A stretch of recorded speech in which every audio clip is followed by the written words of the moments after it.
Oops, 30 seconds, darn it. people. Bonjour. They call me Donnie. Please to inform me of the number of players, why don't you? All alone. Exciting. Type in your nomenclature, won't you? No. Well, I'm not calling you blank. That's ridiculed, Ness. You're gonna be Muffy. Muffy you works. seem slightly Sorry, folks. I Fantastic. Okay, folks, we're hit getting start close. and then 10 realized on the that flat it side, didn't and I actually get a record Wimbledon when I check. told it to, so I started a little bit early and cut off the beginning. seconds. 3. But anyway, here we are at episode 23, Reformed Robots. Hey there, I'm Yeah. your host, Cookie, and I know what you're thinking, because I have psychic powers. All by yourself? Yeah, well, wouldn't be the first time. And today's wrong answer of the game is being brought to you by... Reformed Robots Housecleaning Company. They've been reprogrammed to do no harm and to do your windows. Find the wrong answer associated with our sponsor to get yourself some sweet prizes and bonus cash. All right, let's do this thing.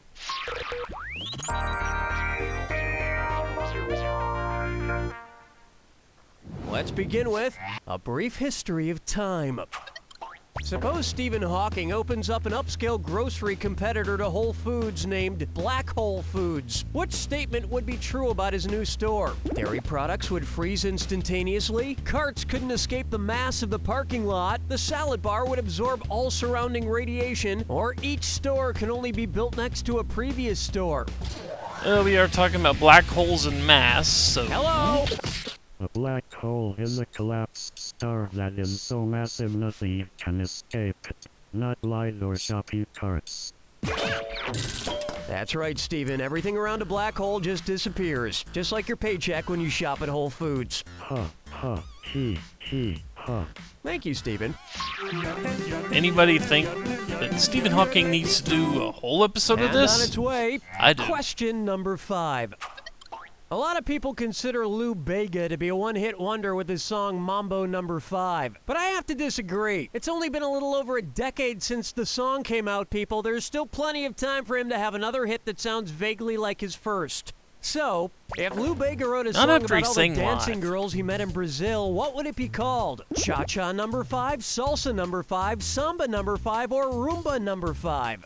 It's a Roomba. Robot. Let's go with it. Next time, try this. The samba got was it. developed in Brazil in the 19th century.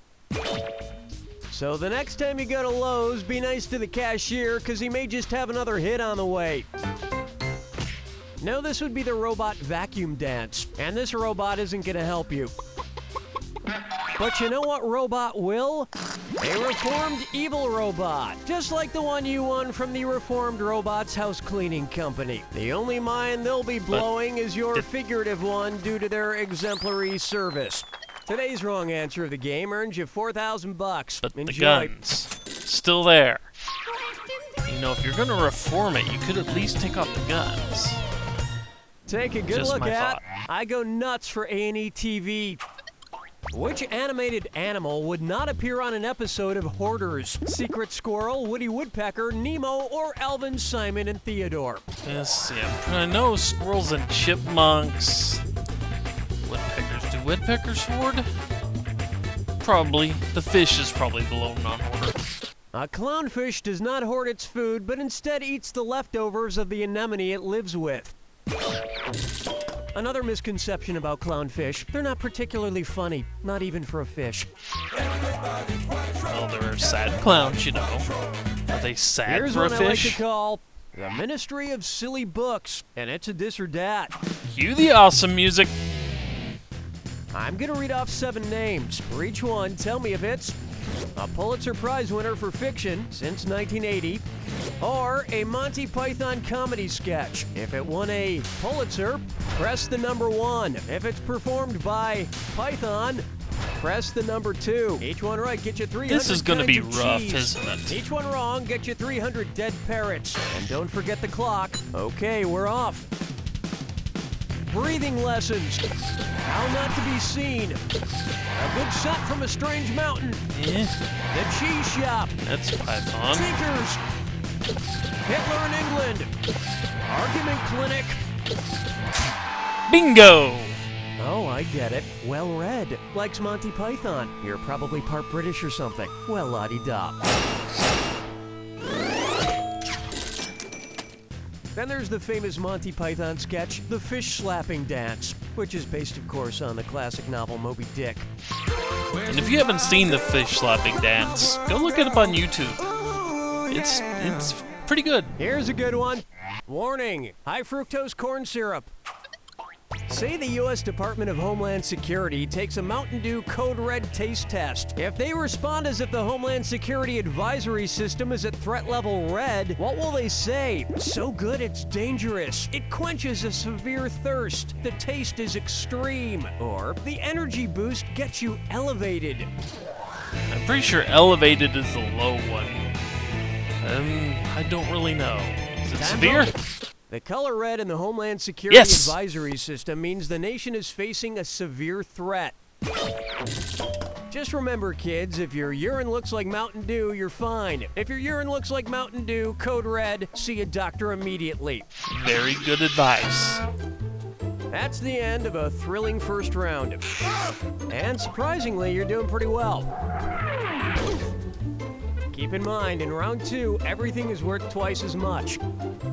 Okay, how about it?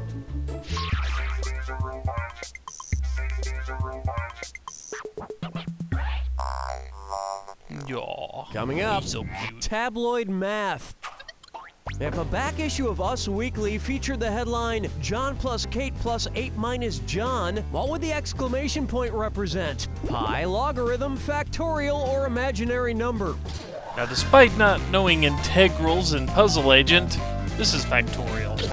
An exclamation point is the symbol used for the mathematical term factorial, which equals John multiplied by John minus 1 multiplied by John minus 2, etc., until you get to 0. So if John equals 4, John factorial would be 4 times 3 times 2 times 10. 1, which equals another number. You figure it out.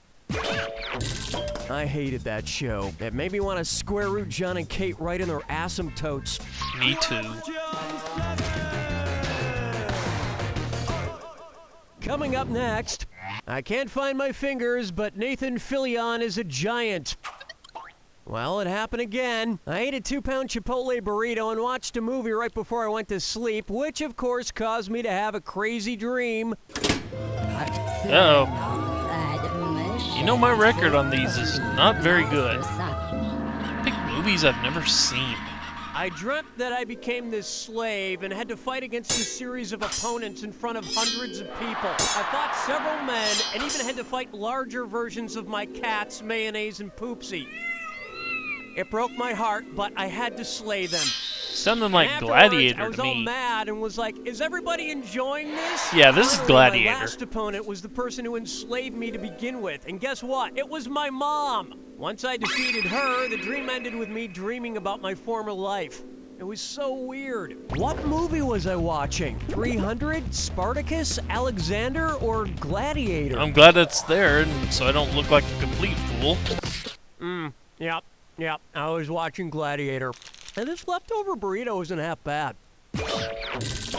I'm so glad I didn't really kill you, Poopsie. Come here, give Poppy a kiss.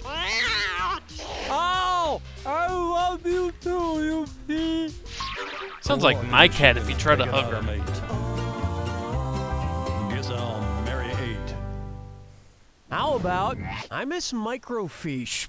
I do too. If you were doing research online, which of the following would you be unable to find? Wikipedia's entry on Wikipedia, Encyclopedia Britannica's entry on Encyclopedia Britannica, Merriam-Webster's entry on Merriam-Webster, or Urban Dictionary's entry on Urban Dictionary?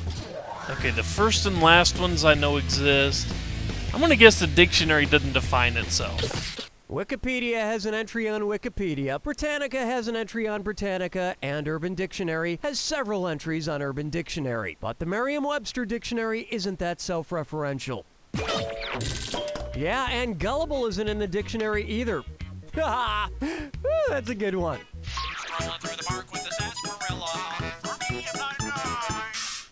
And on its way, Strike Lee. Suppose Malcolm X were still alive and he decided to go bowling. It could happen. If Malcolm X were to bowl a turkey, what would be displayed on his lane's computer screen? Malcolm X, XX, Malcolm X / / Malcolm X, XX / or Malcolm X, XXX. I'm middle-aged, middle-class, and white. I know this. A turkey is when a player bowls 3 consecutive strikes, and X means strike.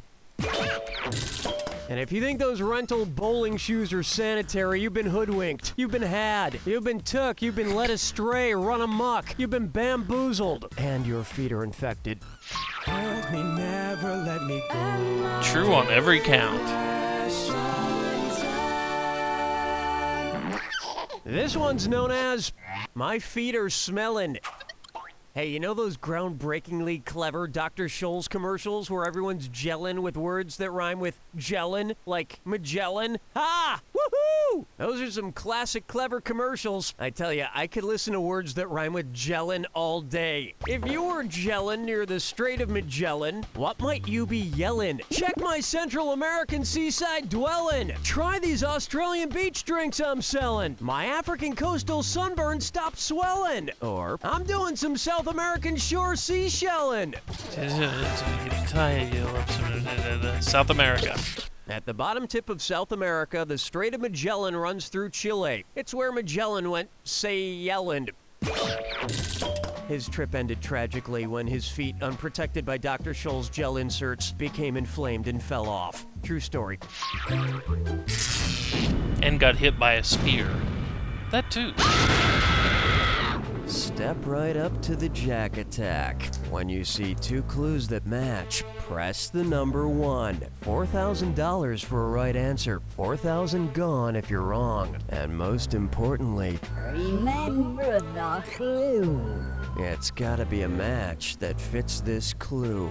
Facial hair makes the man. Let's do this in style. Good luck. Okay. Santa has a whole bunch of facial hair. Big beard.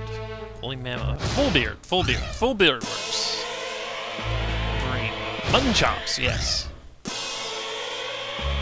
Mark Twain has that big, bushy, big freaking mustache. There it is.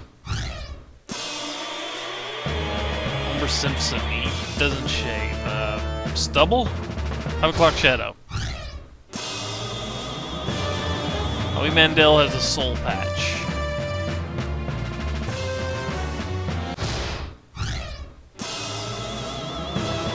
John Waters.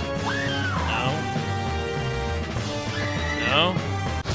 Pencil mustache. I don't know who that is. I was just guessing. I was Splinter. Kung Fu Rat gets a Fu Manchu. Where are you? Jitsu, Bear Nike, Fu Manchu.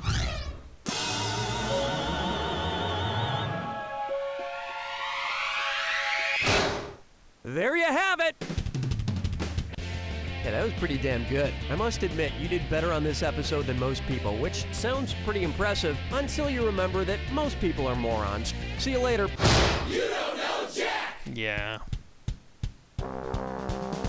Good job, everyone. Donnie, what are we doing? Just give me the single if you want to proceed with continuation. We're not Okay. leaving this house, mister, Well, until you brush your This teeth. has been another episode of You Don't Know Jack, even though I Newsflash. failed Brushing to your teeth is start lame. recording Drinking out of a correctly. keg is cool. Hi, Oh well. I'm Al Grin, owner of Grin Another Toothpaste week, Kegs. another It's time to episode turn in your the kid's toothbrush and in sand the off can. into a toothbrush and And I keg stand. Well, fail on the check at mark, making your father and I've those. got your leg. Sheesh. Brush, brush, brush. Okay. See you all That looks next like a week great for time. Go from a episode dud 24. parent to a stud parent with Later, these cool folks. Toothpaste kegs. Isn't it time you threw a party in your kid's mouth? Tap into a healthy smile with Grin Toothpaste Kegs. Great party, Sarah. Oh, thanks. I've got to ask, though, what's with the mysterious box? Oh, that's a mysterious box from Mysterious Boxes Incorporated. What's in it? Honestly, I've always been a little too afraid to open it, but it makes a wonderful conversation piece. Do you mind if I open it? Well, why not? I've already led a pretty full life. Let's take a look. Oh. Huh. Well, that's kind of... Mysterious Boxes Incorporated. There will come a time when one will be delivered to you.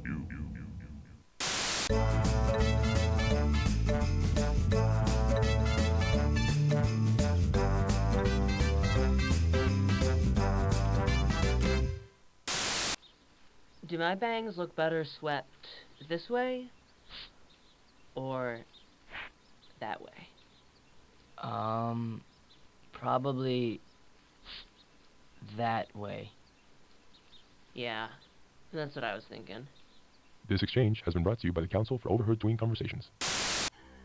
In 2002, a film came out that changed the genre of fantasy suspense forever. Mine the sunlight as it dies. A wary sight for weary eyes. No, witch, you will not weaken me. Salazar, throw me the pendant! That film was Witch's Wheel 2. You probably don't remember the original Witch's Wheel. It was kind of a mess. But the sequel has left audiences wondering what happens next for nearly 10 years. This summer, the wait is over. Chauncey Zeigman presents Witch's Wheel 2. 2. The silence of these woods is suspicious. Salazar, 3 L's! Quickly, Warlock, an incantation. This July, prepare yourselves for Witch's Wheel 2. 2. The sequel to the sequel.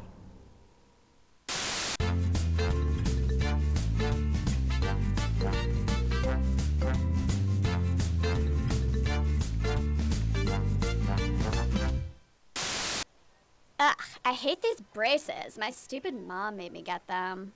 Yeah, braces suck. Braces and mom suck. Ooh, Tyler just texted me. Tyler's a douche. This exchange has been brought to you by the Council for Overheard Doing Conversations. Morning, Ted. Oh, you look horrible. Rough night last night? You bet. It was Carol's and my anniversary, and we didn't get any sleep. Sounds great. You'd think, but I don't know. Nighttime's just not the same as it used to be. Sounds like you need some nighttime putty. Nighttime whaty? Nighttime putty. It's just like regular putty, but for nighttime. Huh, how's it work? Here, I'll show you. See, because nighttime putty's made from a water-soluble, stain-proof plasticine polymer, I can mold it around this area here, or even back here, and up over this, for a fit that goes on smooth and stays secure all night long. I see. Whoa, what's that part for? I thought you'd ask about that. Look, if I bend this back here and open this flap, ta-da! Oh my gosh, how'd that get in there? Beats me. Wow, Dan, you sure know a lot about nighttime putty. Hey, my late night buddy is nighttime putty. Oh, Dan.